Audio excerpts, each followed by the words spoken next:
C'est Patrick. Quelqu'un nous a demandé si nous pouvions aborder le sujet de la morale dans nos entretiens. Alors, quelle est la perspective de la conscience supramentale par rapport à la morale? J'aime bien votre question. Déjà d'emblée, quelle est la perspective de la conscience supramentale sur la morale? Parfait, allons-y. Évidemment, lorsque nous parlons de morale, il faut qualifier parce que la morale, ce n'est pas la morale. OK.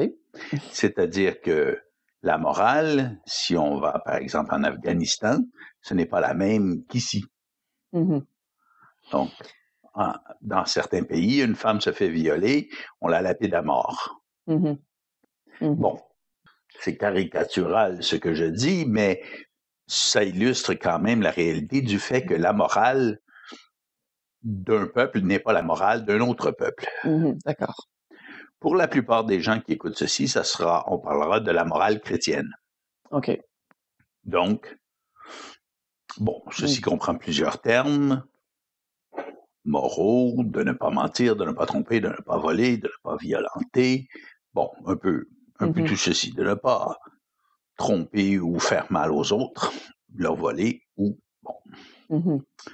Donc, nous connaissons tous, la plupart, les traits de cette morale. Et le problème avec la morale, car il y a des problèmes avec la morale, outre le fait que la morale d'un peuple et la morale de l'autre peuple ne sont pas la même, et ceci dans une époque comme la nôtre où tous les peuples sont mélangés, cela crée des sociétés qui ne peuvent fonctionner puisque il y a des parts grandissantes de la population qui ont des morales complètement différentes ou qui n'en ont pas. Mhm. Alors, si on a un peuple qui est organisé selon une certaine morale, ne serait-ce non pas nécessairement dans la codification des lois, mais même dans les habitudes au travail, dans l'économie, dans le commerce, et que là, des gens arrivent avec des règles complètement différentes de comportement, ça va faire des frictions et ça ne fonctionnera pas bien.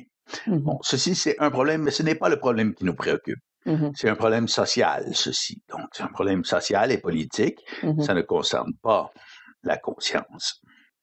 Pour ce qui est de la conscience, il y a des problèmes avec la morale. OK. Aussi.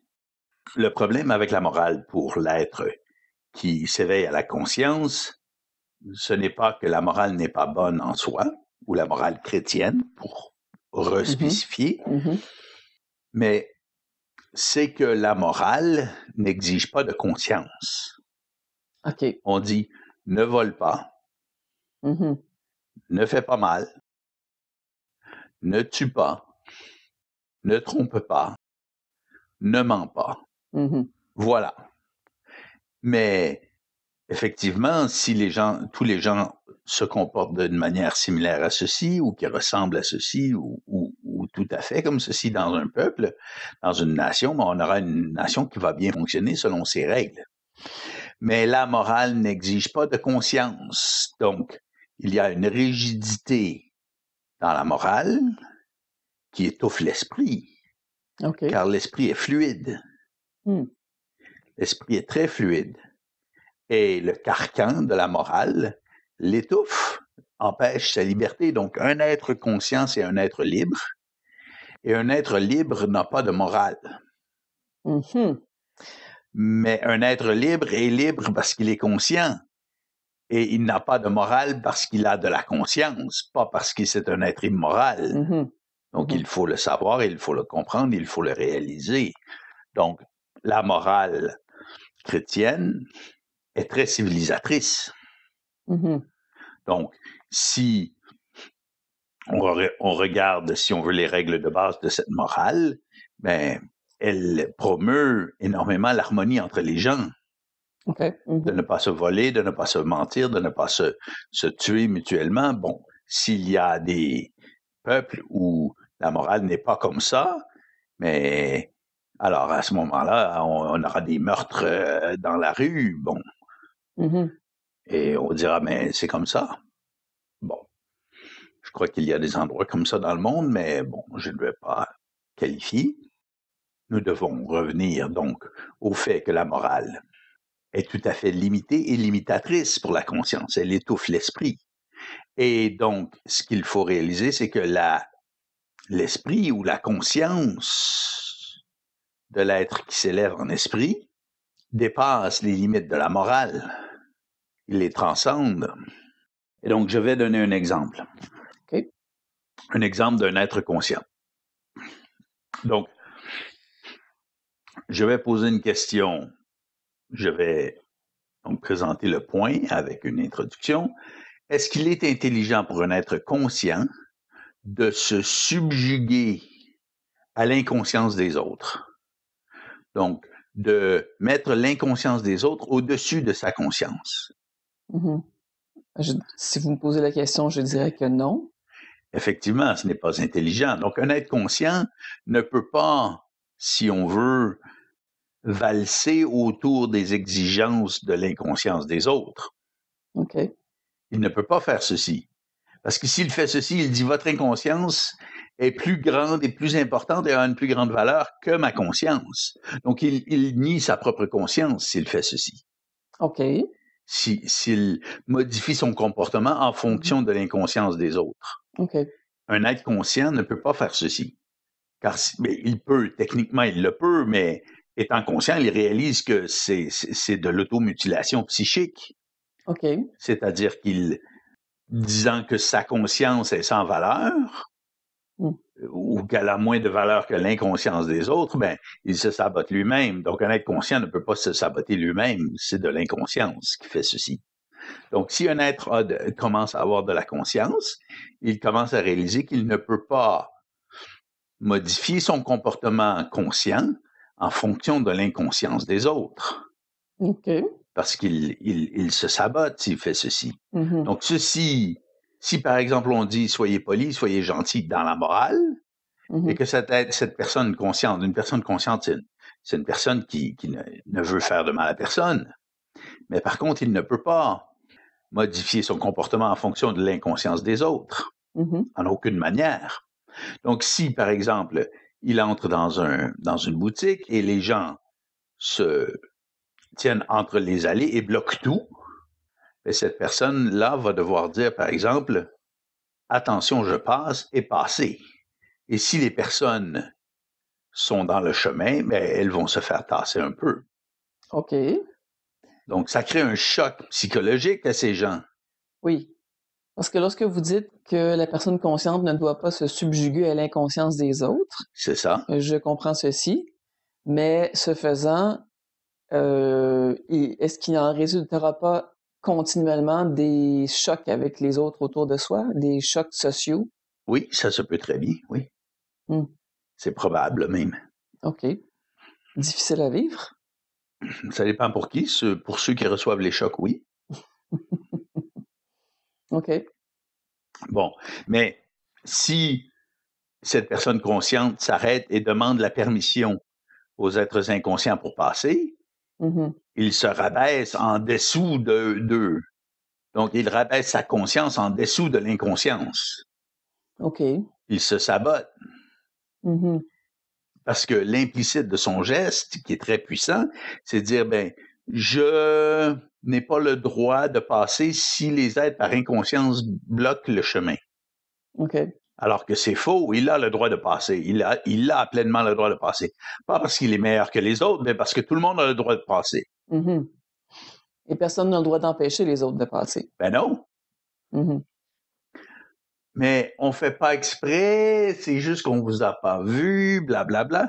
Ça n'a rien à voir. Okay. Ce n'est plus une question de morale. Ça devient une question de conscience. Donc, si on dit, oui, mais là, vous poussez les gens un peu, là, peut-être doucement, mais on les pousse quand même. Mais là, vous créez des chocs, vous touchez aux gens, c'est immoral. On pourrait dire ça, c'est immoral. Oui, tout à fait. C'est presque violent. Certains diraient que c'est violent. Oui. Il faut vraiment être fragile pour appeler cela de la violence, mais oui, dans les cas extrêmes, ça pourrait être fait. Donc, mais bon, on ne parle pas de pousser dans les étalages jusqu'à tout renverser et faire des fractures au crâne. On parle de passer, quoi. Et c'est là que la conscience dépasse la morale. OK. Donc, les règles de la morale, toutes civilisatrices fussent-elles, ont leurs limites et deviennent dépassées par la conscience qui répond à des lois qui sont cosmiques. Donc, lorsque je disais plus tôt, un être conscient ne peut pas s'abaisser en dessous de l'inconscience de l'autre, puisque c'est de l'autosabotage. Et donc, il n'y a pas d'issue, il n'y a pas de négociation possible, il n'y a pas de chemin du milieu à adopter. Ce sont des lois absolues. Et donc, le comportement de l'être doit répondre à ces lois. Ça, donc, il n'y a pas de relativité. On ne peut pas relativiser, c'est ça. Ce sont des lois absolues. Oui, et donc l'être conscient, c'est là qu'on touche un petit peu, même pas mal, au concept du libre arbitre. Oui. Dans le sens où l'être conscient n'a pas de libre arbitre, n'a pas l'illusion d'avoir un libre arbitre. Oui, merci. Il n'a pas l'illusion d'avoir un libre arbitre puisqu'il répond, il se conforme nécessairement de manière intelligente aux lois absolues. Enfin. Oui, il ne se conforme pas, il les incarne. OK. Car un être issu de l'évolution incarne un être modelé par la morale ou contre elle, mais bon, c'est par la morale d'une manière ou d'une autre. Et l'être conscient devient modelé ou modulé ou adopte, si on veut, intégralement les lois cosmiques. Donc, faisant ceci, il ne peut plus donc se plier aux exigences quelque peu arbitraires de la morale.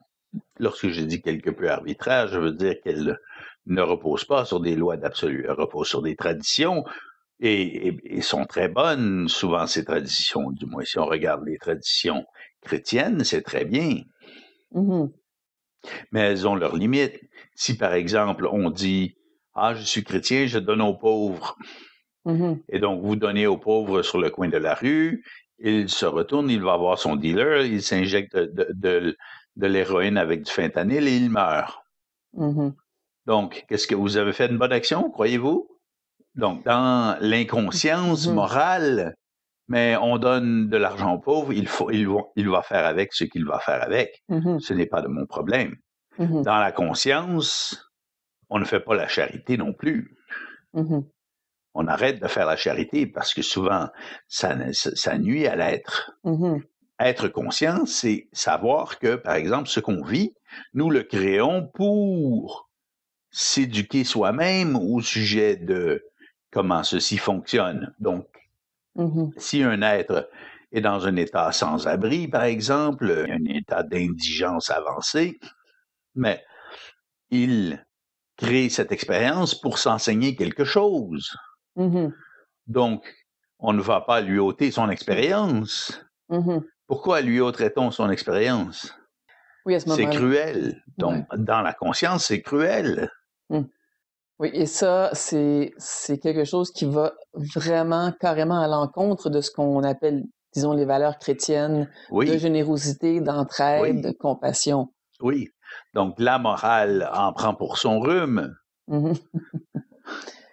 L'être conscient n'agit pas, évidemment, par réflexion ou par pensée ou se disant « Ah, quelqu'un est dans le... » Par exemple, pour reprendre l'exemple que vous donniez, dans un magasin, une boutique, peu importe, l'être doit passer quelque part, des gens se trouvent là, bloquent le passage, se dit « Je vais bousculer ces gens parce qu'ils bloquent. » Non, ça se passe pas comme ça. Il ou elle passe par où elle doit passer.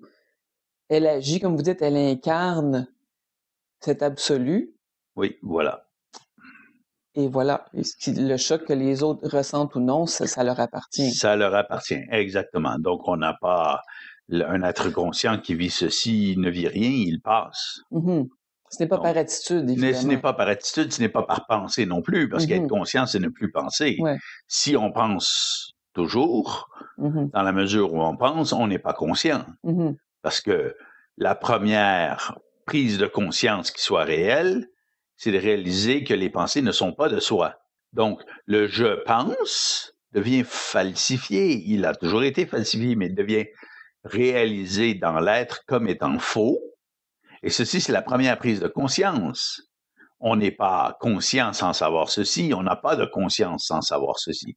Pas simplement de savoir les mots pour pouvoir répéter les mots et continuer à avoir des pensées et dire, ah, je pense que, parce que ceci, c'est toujours ne pas réaliser. Savoir les mots d'un truc, ce n'est pas avoir intégré la réalité du truc. Mhm. Donc, pour certaines personnes, cela paraîtrait peut-être subtil, ce que je viens de dire. Mais bon. Vous parlez du fait que la morale a servi quand même de force civilisatrice. Donc, c'était ça son utilité au départ, de ces principes moraux de chrétiens, par exemple, était de civiliser, si l'on veut, de la société de manière très large. Oui, et si on regarde, les sociétés de l'Ouest ont quand même accompli de grandes choses. Mhm.